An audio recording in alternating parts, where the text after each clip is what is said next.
Hey, John, I can't be my cool man. I can't give me now. I thought I would take part in war. Although the minute I go to me to the war, my equal me to the war. Me to the war, me to the war. I can't my equal would do me no. Policeman, Esa, me to the war is but you have been blessing everybody on this stage. Me to the war, whatever from the war. I was no man so. Why they want to for me? Nobody get that going on. Like ladies and gentlemen, ladies and gentlemen, before I call the person in question, it's real quick.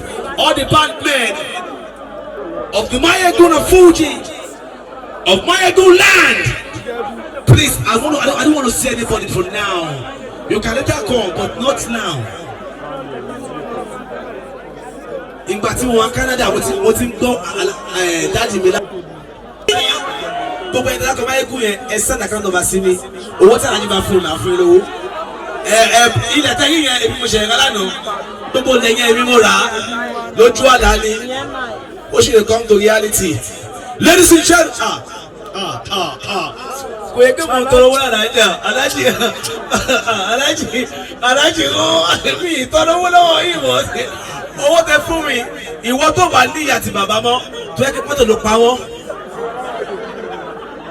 Listen to me very well. He was not near Babamo, or what I give for me, what my family. But give for a pet, what's one day for me, no working for it. Simon of Baba at Yaga. Tobania, Tobago, Yamakula. Does anybody have this one? So, people, ladies and gentlemen, without wasting much more time, I'm going to call the person who understands the Fuji, who knows Fuji, who can tell you where Fuji is heading to. Ladies and gentlemen, no, but I'm about to go. The king, I did, Masha. The Mayagun one of Fuji. Ladies and gentlemen, if you love Adeoye, make some noise. Ladies and gentlemen, yeah, Cleo, the vice coming through, the vice coming. We have make some noise, the vice coming, ladies and gentlemen. Adeoye, who shake the clear. Alaji didn't know everything about you. What's not very telling me? Ladies and gentlemen, we can make some noise. Make way for the person who understands Fuji, who knows Fuji, who can tell you where Fuji is heading to. Boss, God bless you, sir. God bless you, sir.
I ló já sọ pé orin tí bàbá mi yóò ṣe ó já sọ pé.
ìmọ̀ àtẹlẹ́yìn àti bí ìgbó tó máa ń ṣe o. Ayọ̀ ló máa ń jẹ́ lálẹ́ Elédùmarè lọ́lá Ọlọ́run ọba. Ṣàkírà mọ́ kí ẹ. Ó ọmọ ṣe ẹ̀rí bí.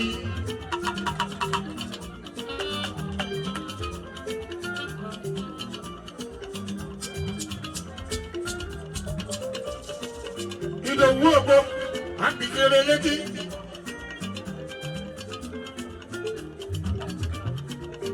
Àyìnkẹ́ ní Ṣàkírà Ọláìdé.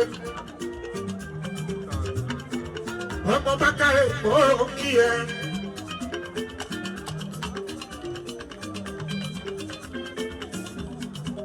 Ọmọ Aláàjì Mùsàlì ní Bákàrè.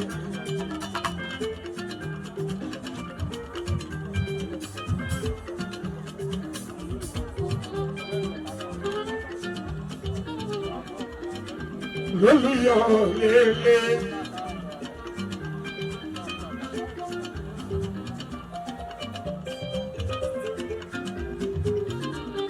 Ọmọ bẹ́ẹ̀ láàrin sí kàtó. Àdùpẹ̀ ló ṣogbó lọ́rọ́ kí. Ọláìdé, aláṣẹ Simline Properties, Real Estate Láìdé. Ọlámọdá ta ẹ̀lí ẹ̀mí, wọ́n dá sí mi lóluwà. Wọ́n tó olúwa dá mi láre iṣẹ́. Wọ́n dá bó ṣọpẹ́ fọ́lúwa Sàbẹ́t Láìdé Ṣàkírà tó. Ó máa kú oríire Àyìnkẹ́ o.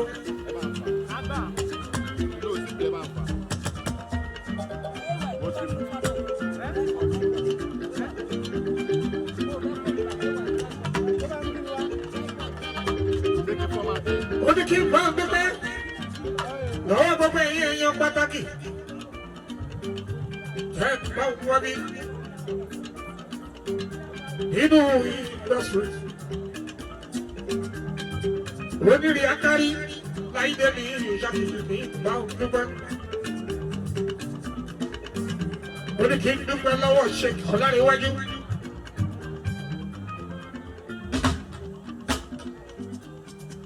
Ahmed Alfulani Ṣàkírà ní kí ẹ àfàrà Alfulani olókùwájú olókì kí n bá dúpẹ́. Thanks for watching this video.